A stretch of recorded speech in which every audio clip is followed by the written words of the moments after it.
He wouldn't stop barking. Not for the crowd, not for the shouting, not even for the leash tugging at his neck. A golden retriever, soft-eyed, battle-tested, loyal beyond reason, stood between a woman and the baby in her arms. Everyone thought it was a mistake, a nuisance, until one officer looked closer and noticed the baby wasn't breathing. What they uncovered next at that quiet train station will haunt you, and then heal you. Before we dive in, how's your day so far? Drop a quick comment and let me know. You matter here, and if you believe dogs can sense what we can't, if you believe in unseen heroes wrapped in golden fur, hit that subscribe button. Because what you're about to hear will restore your faith in something bigger than coincidence. The morning mist hung low over the town of Bridgewater, Pennsylvania, as winter struggled to loosen its grip on the narrow streets and ivy-cloaked stone buildings. The Grand Oak Railway Station, old but proud, stood at the heart of town like a sentinel from another age. Its red brick walls glistened with dew, and the wrought-iron clock tower overhead ticked solemnly toward 9 a.m. A hush settled over the platforms, broken only by the shuffle of boots on cold tiles and the occasional hiss of steam from arriving locomotives. Outside, a crisp breeze danced with last night's frost, leaving thin crusts of ice clinging to benches and railings. Officer Naomi Fields adjusted the collar of her dark blue station jacket as she stepped through the wide oak doors. She was in her mid-30s, with smooth brown skin, short, curly hair tucked beneath her cap, and a gaze sharpened by years of law enforcement and one tour in Iraq. Though her posture was calm, there was always an undercurrent of readiness in her stance, the kind that came from being both trusted and tested too many times. On her left side padded a golden-furred presence, Sunny, a 6-year-old golden retriever with soulful amber eyes and a service vest embroidered with the words Behavioral Alert K9. Her coat was thick and brushed, though a faint scar above her left front paw spoke of some past injury. Sunny walked with quiet assurance, her eyes scanning, her steps deliberate, a soft whine forming in her throat whenever something didn't feel right. Naomi and Sunny were midway through their morning patrol of the station's east wing when Sunny halted near the bakery kiosk. Her body stiffened, eyes narrowing toward a figure seated alone by Platform B. Naomi followed her partner's gaze. A woman, late 20s or early 30s, sat with a blanket wrapped around her shoulders. Her clothes were expensive but out of place. Polished navy peacoat, leather gloves, and designer boots unsuited for train travel. In her arms, she cradled what appeared to be a sleeping toddler wrapped in a powder blue blanket. Naomi watched as Sunny's ears lifted higher, body now tensed as if hearing something no one else could. The dog released a quiet growl, low and vibrating through her chest. Naomi approached slowly, instinct already warning her something wasn't right. "Ma'am," she said gently, hands resting loosely near her belt, "is everything all right with your child?" The woman looked up sharply. She had pale skin, dark hair drawn into a tight bun, and makeup expertly applied. Her eyes were a striking gray, alert, perhaps too alert. "Yes, he's fine," she said, voice smooth but clipped. "Just asleep. We've had a long night." Naomi gave a small nod but didn't move away. Sunny stepped closer, now positioned between Naomi and the woman, her posture rigid but non-aggressive. The child hadn't stirred despite the dog's proximity. "What's his name?" Naomi asked, her voice deliberately conversational. "Teddy," the woman answered with a hesitation so slight only someone trained to hear it would notice. Naomi's brows twitched, but she kept smiling. "Mind if I ask where you're headed?" "Cleveland," she said quickly. "Catching the 9:30 train." Sunny gave a sharp bark then, a single, piercing cry that echoed beneath the high ceilings and made several passengers glance over. The woman flinched and clutched the child closer. Still, the boy didn't stir. Not a flinch, not a twitch. Just then, an older man, sitting 2 benches down, slowly rose and stepped closer. He was in his late 70s, lean, with a clean-shaven face and deep-set eyes under a conductor's cap. His gray wool coat was worn but dignified. This was Henry Talbot, a retired railway engineer who spent most mornings sipping tea and watching trains he no longer needed to chase. Henry had a way of seeing things others missed. "That dog knows something," he muttered under his breath as he came up beside Naomi. Naomi turned toward him. "You recognize her behavior?" Henry nodded. "Had a case back in 2007. A woman smuggling a child through this very station. Police dog wouldn't let her board. Turned out the baby wasn't hers." Naomi's eyes shifted to Sonny, who now paced slightly, gaze flicking between the woman's face and the bundle in her arms. Naomi made a decision. "Ma'am," she said, firm now, "I need to see your travel documents. And the child's birth certificate or identification." The woman's expression stiffened. "Is this really necessary?" "It's standard procedure when traveling with minors," Naomi replied, gesturing toward the station's small security office at the far end. "We can step over there. It'll just take a moment." "I'd rather not," the woman said, standing up. Her grip on the child was too tight. Sonny stepped in front of her, barking again, this time louder. People began to murmur. Phones came out. The woman's eyes darted toward the west exit. "I'm going to need you to stay exactly where you are," Naomi said, stepping between her and the path out. "Is the child breathing?" "He's fine," she snapped. "Just a deep sleeper." "I'd like to verify that." "Number?" "You can't. This is harassment." Naomi signaled discreetly to the nearby conductor to radio the first aid volunteer. Just in case. Henry took a step back, watching quietly. Sonny stood her ground, unmoving. "I'm Officer Fields," Naomi said calmly, her voice even.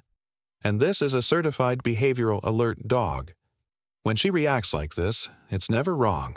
Please, I need to check on the child's well-being." The woman's face hardened. She took one step back, but didn't get far. Sonny shifted with her, blocking the path like a golden wall. And then, the child's arm slid limply out from the blanket, lifeless. Naomi's heart clenched.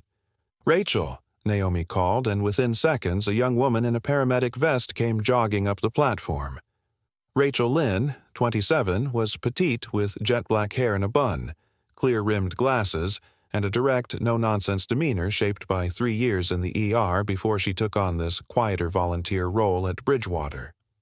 She knelt beside the woman, gently reaching toward the child. As her fingers touched the small wrist, her face paled. "He's sedated," Rachel said. "Pulse is slow. Pupils look wrong." The woman backed away again, but Naomi was ready. She caught her by the arm. Sonny stepped between the child and the woman instantly, as if she'd been waiting for that exact moment. The clock overhead struck 9 o'clock. The child stirred faintly at last. A soft whimper escaped his lips. Naomi exhaled. "We've got him. We've got you, little guy." The station lights hummed faintly above as a small crowd began to disperse, the moment of tension already fading into gossip and whispers. Outside, the wind had picked up slightly, tossing dry leaves across the platform like brittle whispers from winter's fading breath. Naomi Fields stood quietly, eyes fixed on the woman now seated in the corner of the security office, her posture tense, lips pressed tight as she cradled the small boy. Sonny sat beside Naomi, posture tall-tale, motionless eyes never leaving the bundle in the woman's lap. "I just want to get on my train," the woman said for the third time, her voice thinner now, fraying at the edges. "He's tired. We both are." "I understand," Naomi said calmly, kneeling down to Sonny's level and gently stroking her back, though her eyes remained on the woman. "That's exactly why we're here. I need to make sure everything is in order for his safety. And yours." The woman adjusted the powder blue blanket over the child again. Her hand trembled just slightly before she withdrew it. "You people don't understand. You treat everyone like suspects." Naomi's tone remained level. "That's not true. But your story has inconsistencies. You said you're headed to Cleveland on the 9:30.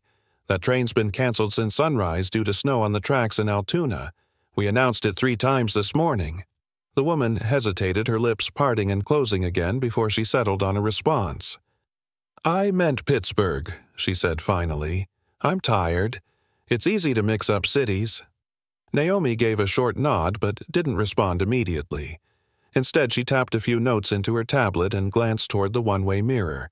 Behind it, in the adjoining monitoring room, Henry Talbot stood next to a younger man in a beige raincoat. This was Officer Caleb Stokes, recently transferred from the State Bureau to assist with high-traffic transit zones. He was in his late 20s, broad-shouldered, clean-shaven, with pale green eyes and a sharp jaw. Quiet by nature, Caleb was observant to the point of discomfort and rarely spoke unless he'd already replayed the entire conversation in his head twice. He now studied the woman through the glass arms crossed, a slow breath escaping through his nose. "She's dodging more than just questions," Caleb muttered. Henry nodded, then opened his phone. Earlier, as the crowd had thinned, he had snapped a discreet photo of the woman and the child. Now, with practiced fingers, he sent the image to an old contact in Harrisburg, Detective Lisa Hanley, retired but still well-connected. "Lisa always said when a woman hides behind expensive things she's hiding more than herself," he murmured. Back inside the office, Naomi took a seat opposite the woman. Sonny sat beside her, posture relaxed but eyes keen. "I didn't catch your name," Naomi said. The woman smoothed her scarf, a silk square printed with delicate blue lilies. "Claire," she replied. Naomi tilted her head. "Claire. Claire Doyle. And his name is Teddy." "Yes." Naomi gave a faint smile. "May I see your ID?" Claire reached into her purse, a pale leather tote with gold zippers, and after a beat longer than expected, she handed over a driver's license. Naomi studied it. The photo matched. The name was correct. But the issue date was recent, less than 6 weeks ago. Too new, considering the scuff marks on the card and the cracked corner, as if someone had tried too hard to make it look older than it was. "You mentioned your husband is meeting you in Pittsburgh." Claire blinked. "Yes, he's waiting. Would you mind sharing his name and number so we can confirm your arrival? He doesn't have his phone on him. He's in meetings. I don't see why that's necessary." Naomi didn't push. Not yet. Sonny, who had remained quiet for several minutes, now rose slowly and moved toward Claire. Her snout hovered near the baby's blanket. She did not growl. She did not bark. Instead, she lay down in front of Claire's chair and let out a single soft whine. Claire flinched. "Teddy's still sleeping?" Naomi asked. "Yes. He gets overwhelmed easily." Naomi nodded. "That's understandable. Still, most toddlers would have stirred by now, especially with the dog barking earlier. Even deep sleepers react to sudden noise." Claire didn't respond.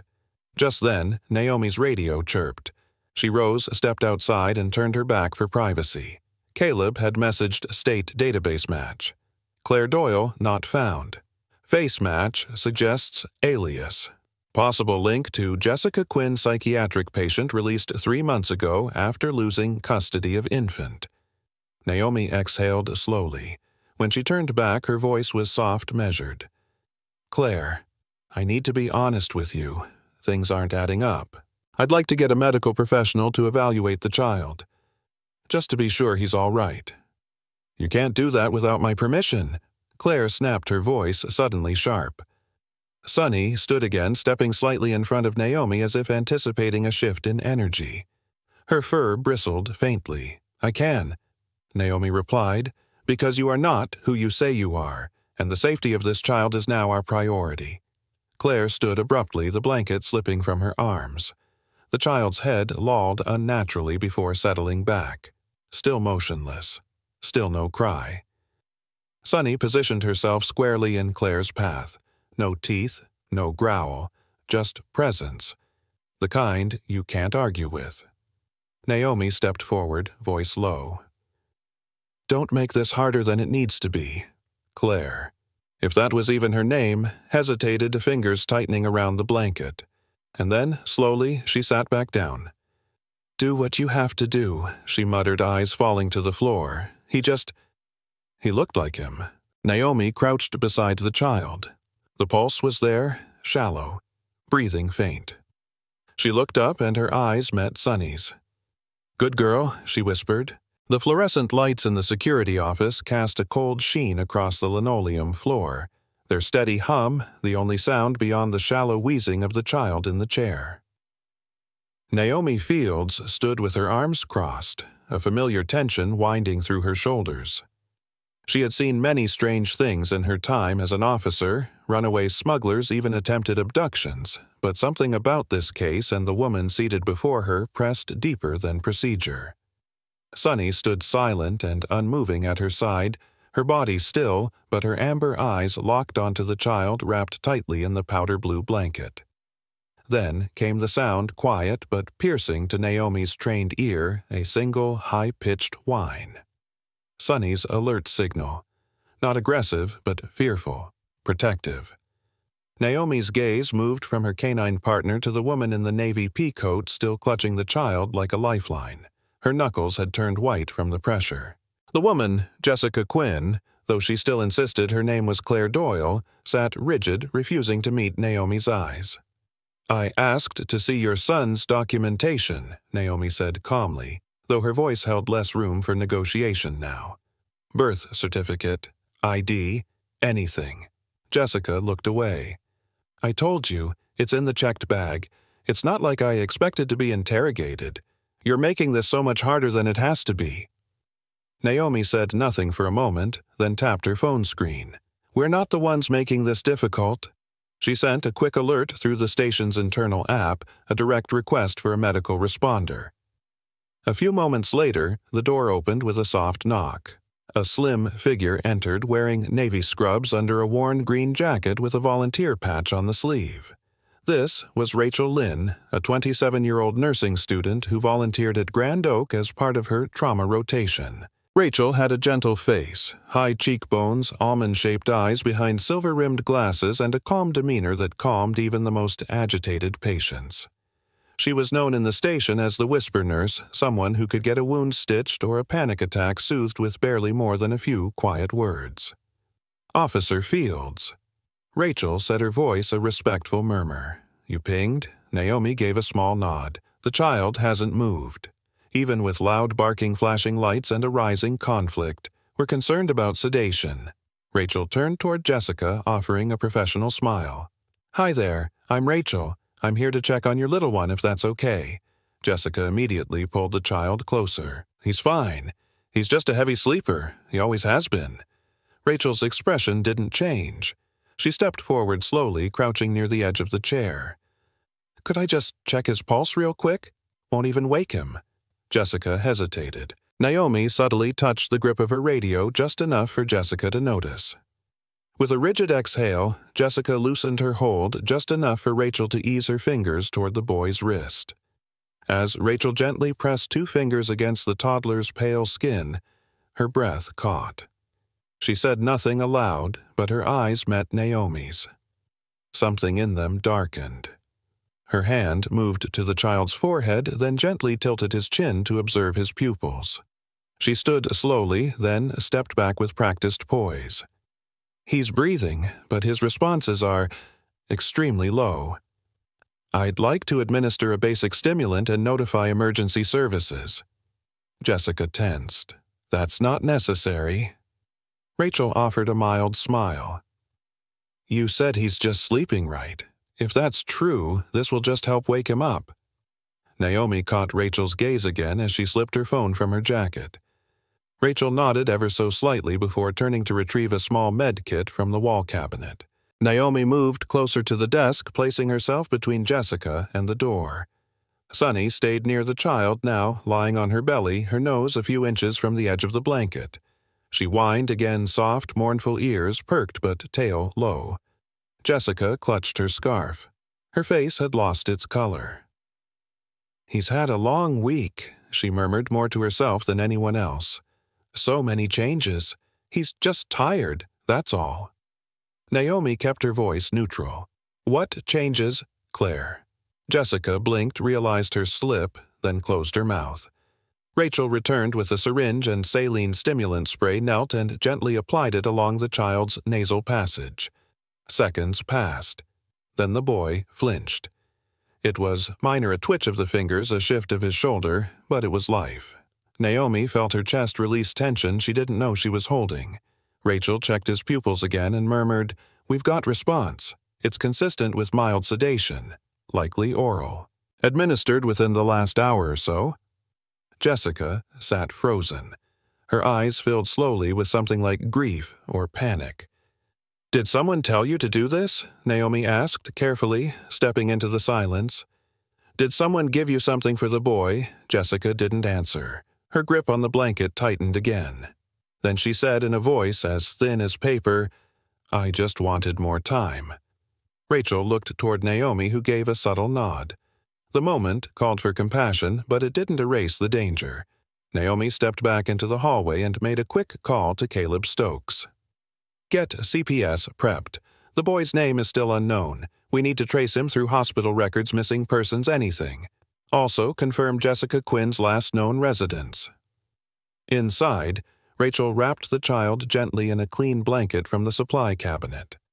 Sunny stayed close now, pressing her head softly into the boy's side. He shifted again, eyes fluttering, but not yet opening. Jessica watched in silence, her face hollowed by something deeper than guilt. The air in the station had thickened not with humidity, but with something harder to define, tension, suspicion, and the creeping awareness that the truth was beginning to emerge. Outside, the wind had picked up brushing dry leaves in spiral patterns across the empty tracks of Platform B. Inside the security wing, Naomi Fields stood near the window, her hand wrapped around a coffee mug she hadn't touched. Her eyes were fixed on the small child resting on the padded cot nearby, now gently monitored by Rachel Lynn, who adjusted the blanket with quiet focus. Rachel glanced up from the child and gave Naomi a nod. "Vitals are steady. He's waking slowly, but at least he's out of danger for now." Sunny lay beside the cot, her head resting lightly on the boy's hip, tail still.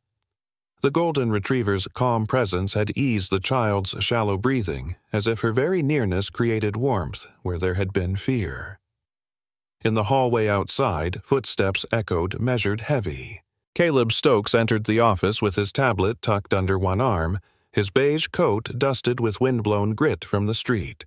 He paused by Naomi's side and turned the screen toward her. "We have confirmation."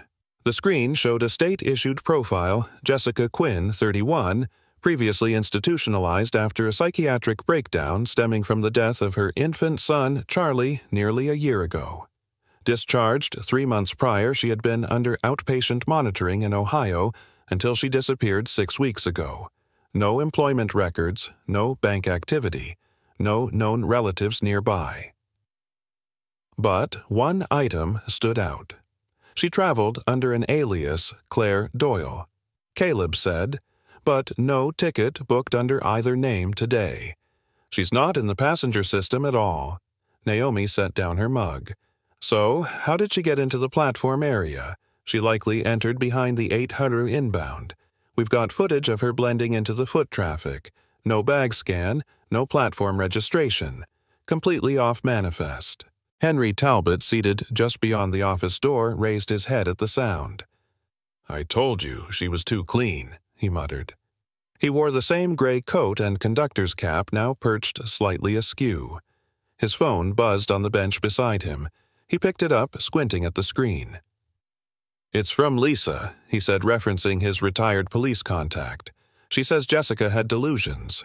Believed her dead child had been taken and replaced by another. She was fixated on the idea that her son was alive and hidden in plain sight." Naomi's jaw tightened, which would explain her obsession with this child. She doesn't just believe he's hers, she thinks she's rescuing him. Back inside, Jessica sat in the interview chair, her posture stiffer now, her eyes tracking movement with growing alarm. She glanced toward the clock on the wall, 9:45 a.m., and then toward the exit. Caleb entered the room first, his voice calm. "Jessica, I need to ask you one more time, where did you get the child?" She straightened. "I told you, he's mine. He's not," Naomi said, following Caleb inside. "We've checked every ticket, every platform log. You're not listed anywhere. You don't belong on any passenger manifest. And this child doesn't match any registered dependent on file. So either you tell us the truth, or we find it without you." Jessica's gaze twitched from Naomi to Caleb, then to the cot where the boy slept. She stood abruptly. "I need to go," she said. "You can't hold me without charges. You tried to board a train with a sedated minor who isn't yours using a false name," Caleb said flatly. "That's more than enough." Jessica turned, bolting toward the door, but she didn't get far. Sunny, silent until now, sprang forward not with aggression but with precision. She moved like silk wrapped around steel, intercepting Jessica with her body angled sideways, blocking the path. Her golden frame stood like a statue across the threshold, eyes locked upward. Jessica froze as if hitting a wall made of breath and will. The room held its breath. Naomi stepped forward. "You won't get past her." Jessica's hands trembled. Her chest rose and fell in sharp jerks. "You don't understand. He's mine. They took him from me. They lied. My Charlie isn't dead." Naomi approached slowly. "Then help us find the truth. If there's been a mistake, we'll make it right. But you have to talk to us. Running won't help you, and it won't help him." Jessica's face collapsed inward. She dropped to her knees, shoulders shaking. "He looks just like him. The same eyes, same cry. I saw him in the park, and I just knew.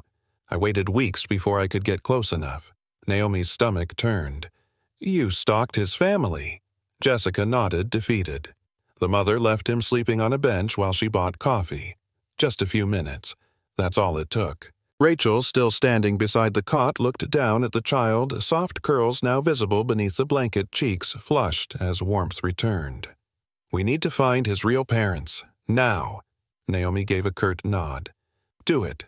The early afternoon sun filtered weakly through the frosted windows of the security wing, casting elongated shadows across the tiled floor.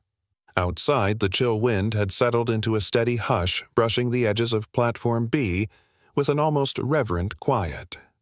Inside, everything felt still, but Naomi Fields knew that calm often preceded revelation. Jessica Quinn had been moved to a separate holding room under watch. The boy, now registered temporarily as Passenger 12A, rested in a recovery cot with Rachel Lynn remaining close, her soft hums barely audible as she updated his vitals. Sunny lay curled at the foot of the cot, her ears twitching every time the child stirred, an ever-watchful guardian. Naomi sat at her workstation, scrolling through Jessica's file and scribbled notes.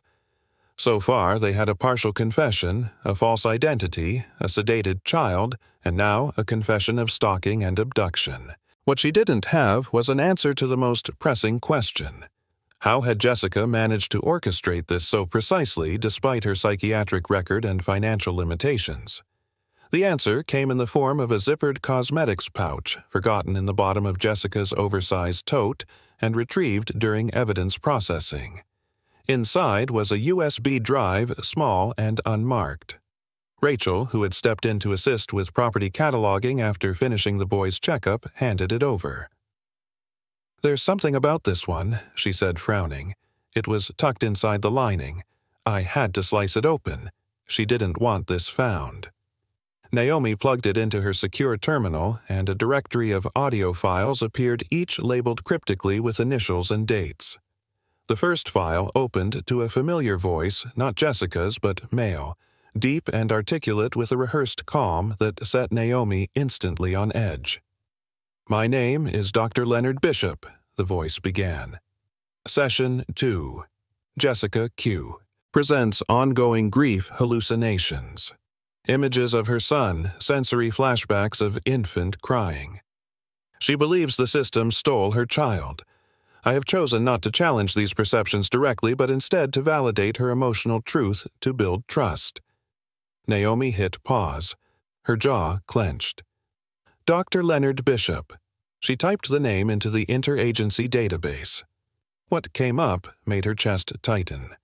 Leonard Bishop, 52, formerly licensed clinical therapist and grief counselor based in Columbus, Ohio. Tenure of 12 years before his license was revoked amid allegations of exploitive therapeutic relationships, coercive suggestion of false memories, and encouraging patients to engage in unauthorized recovery behavior. In plain terms, he manipulated women grieving the loss of children into believing those children had been stolen and that reclaiming them was a righteous cause. There were 5 open cases linked to his sessions. 3 were dismissed as mental breakdowns. One woman had attempted to kidnap a baby from a daycare before being committed. Another had vanished entirely. Naomi opened the next audio file. "You've done beautifully," Jessica Bishop's voice crooned. "Charlie is waiting. I've located him, your sister's child. Yes, but it's only because they wanted to keep him close. We'll reunite you soon. Just follow the plan. Bring the sedative. Get to Bridgewater Station before noon." Rachel's face drained of color. He scripted it all. Worse, Naomi said. He targeted her delusion and shaped it like a weapon. Rachel sat heavily on the edge of Naomi's desk. "He doesn't sound erratic. He sounds like he believes this." Naomi nodded. "That's what makes him dangerous."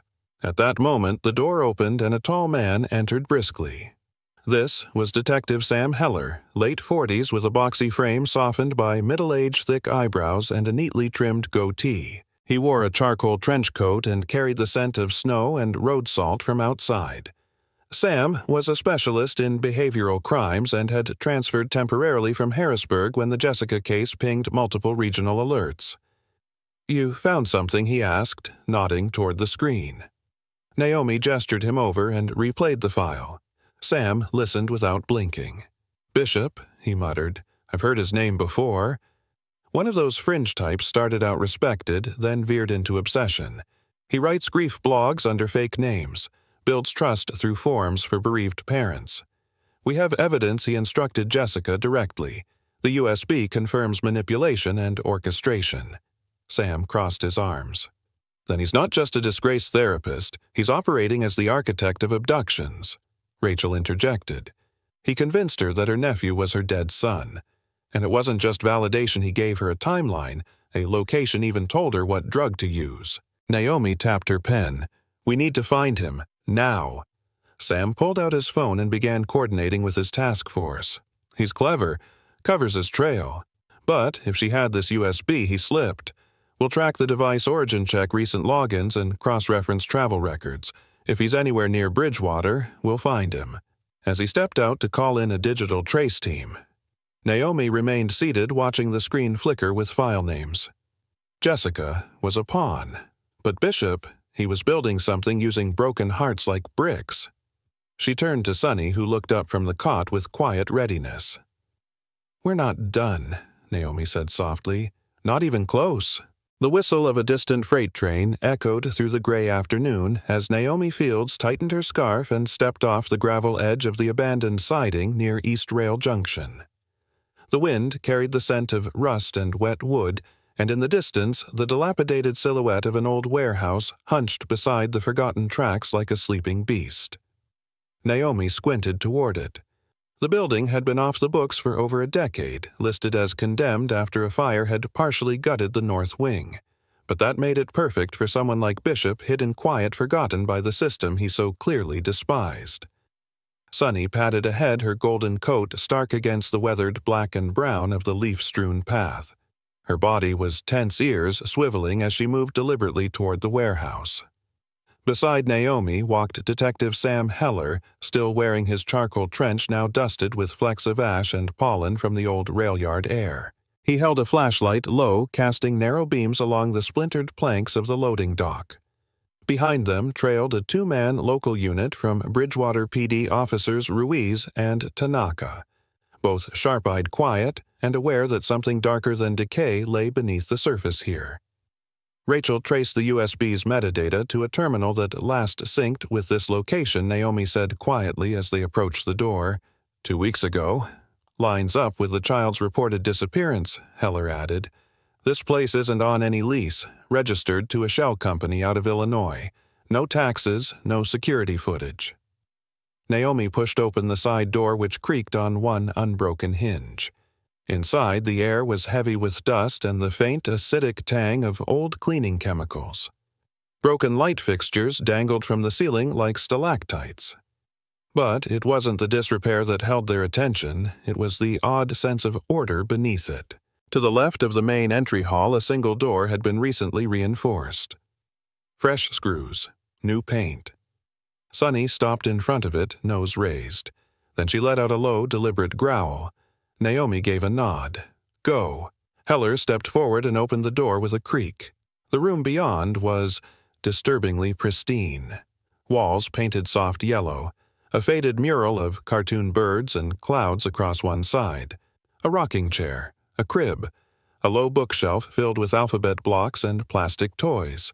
In the corner, a small dresser had been converted into a changing station, and near the window, a file cabinet. It was not just a hideout, it was a nursery. Naomi swallowed hard. He built this. Sunny moved ahead, sniffing the crib first, then the drawers before pausing at the cabinet. She sat, then looked back at Naomi with her signature alert posture, indicating something of interest. Naomi opened the top drawer. Inside were manila folders, each labeled by hand Q, Jessica M, Allison R, Simone, and more. She flipped through them. Each folder held psychological profiles, personal histories, and annotated therapy notes, some real, some forged. Names of women. All had lost children, some to illness, some to miscarriage, a few to SIDS.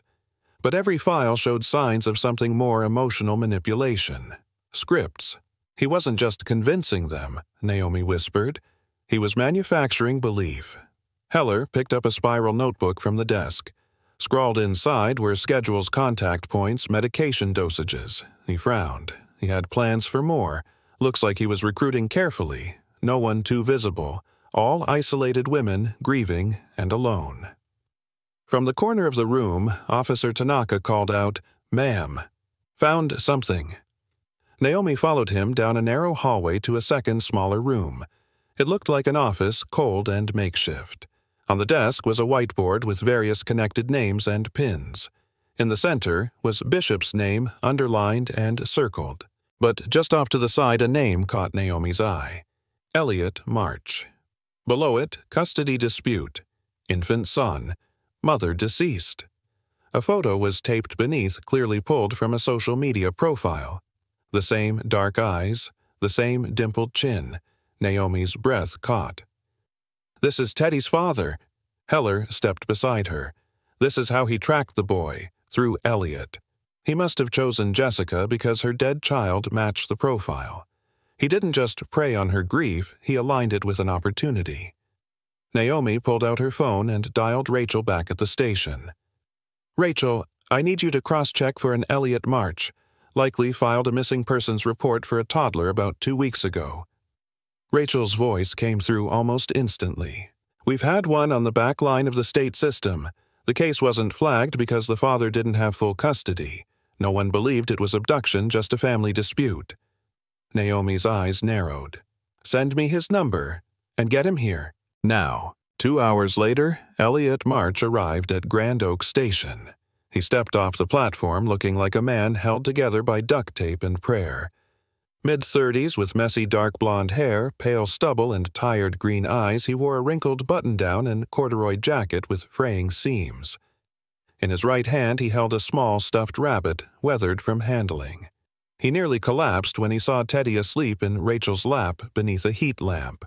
His hands trembled, and the words wouldn't come, only tears. Naomi introduced herself gently and handed him tissues. "We believe your son was taken by someone who thought he belonged to her." Elliot nodded shakily. "I've been calling every station, every hospital, every social service office. They all said I was just angry about custody, that I was being difficult. But I knew something was wrong." Rachel stepped forward. "He's safe now, and he's waking up." Teddy stirred, then opened his eyes slowly. When he saw Elliot, he blinked, then reached out a hand, palm upward. The stuffed rabbit dropped to the floor. Elliot fell to his knees and pulled him close. Sunny watched in silence, then rose and gently pushed the rabbit toward the boy with her snout. The late afternoon sun filtered through the arched windows of Grand Oak Station, casting golden beams across the tiled floor and warming the air just enough to make the station feel less like a transit hub and more like a sanctuary.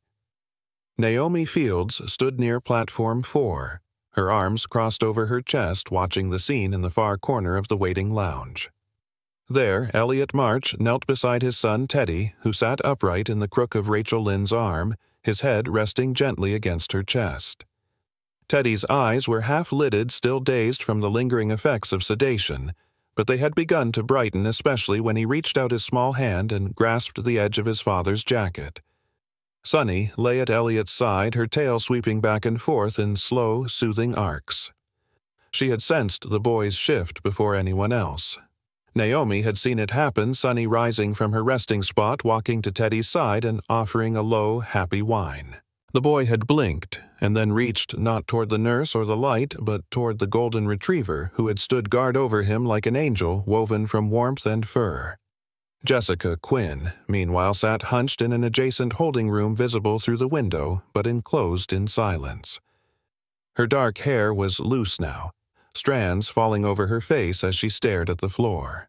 The room was not sterile, nor was it a jail cell. Rachel had insisted on that. It was a small, unused carriage lounge they'd repurposed for temporary isolation. Inside, Jessica looked diminished, her hands trembling in her lap, her voice long since gone. Rachel Lynne had made the request earlier that afternoon. "She's not well, Naomi," she'd said gently. "She needs help, not handcuffs." Rachel, still in her navy blue volunteer scrubs, stood beside Naomi now. "Elliot's staying calm for Teddy's sake," she said softly. "But you can see it in his eyes, he's still in shock."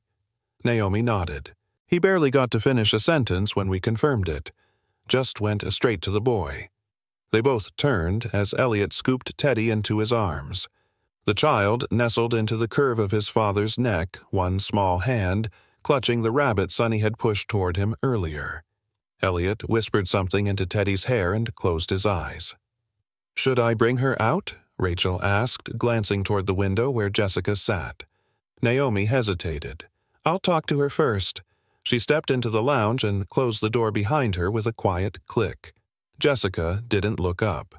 "Jessica," Naomi said, her voice calm but direct. "He's safe. Teddy's with his father. He's not your Charlie." Jessica's voice came out as a whisper. "I know." Naomi waited.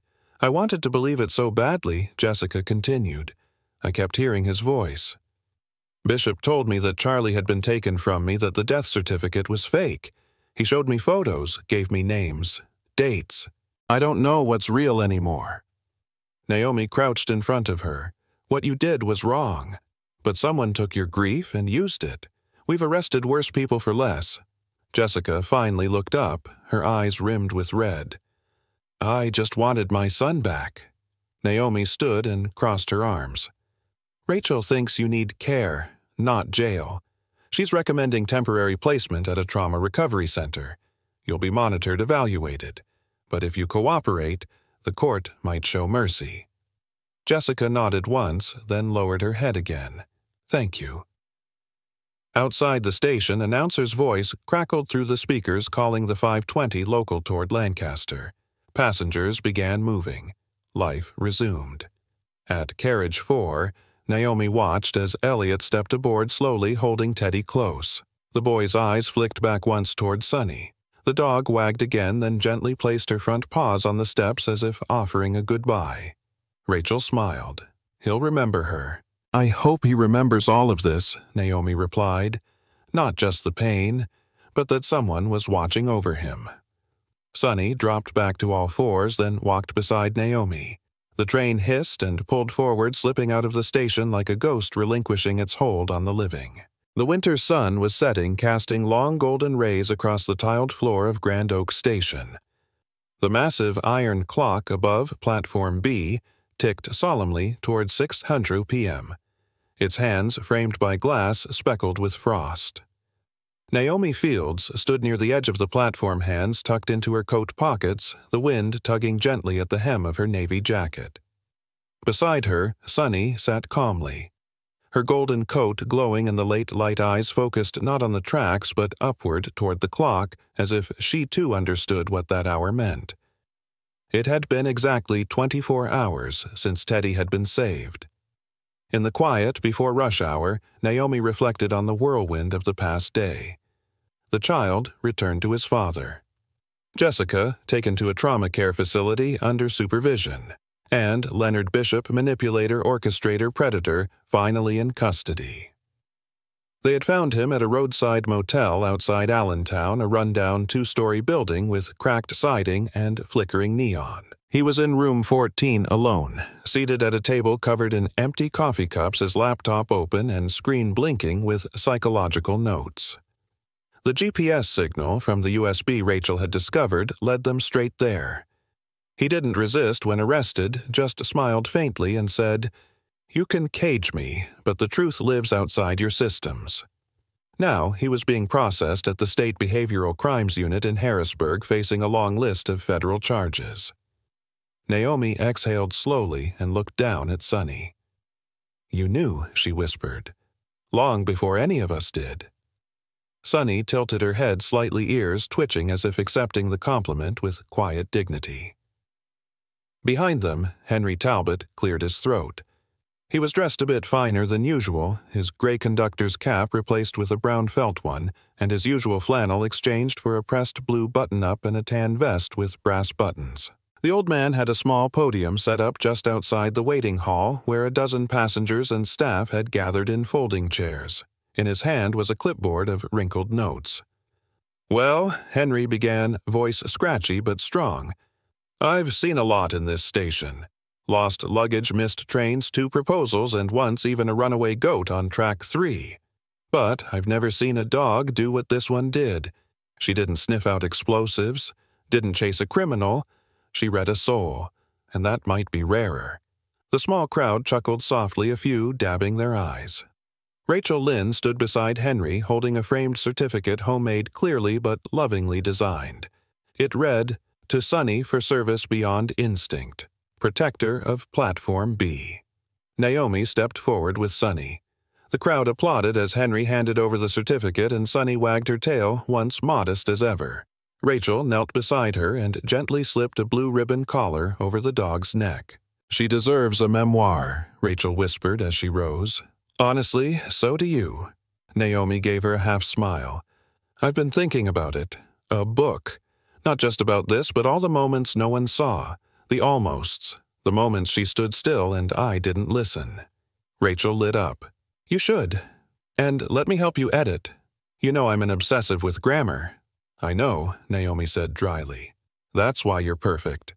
They stood together in the soft evening light as the station returned to its usual rhythm, trains arriving and departing, announcements echoing lives crisscrossing like rail lines beneath the building. A small boy approached, no older than 6, holding his mother's hand. He wore a bright red scarf and wide brown eyes.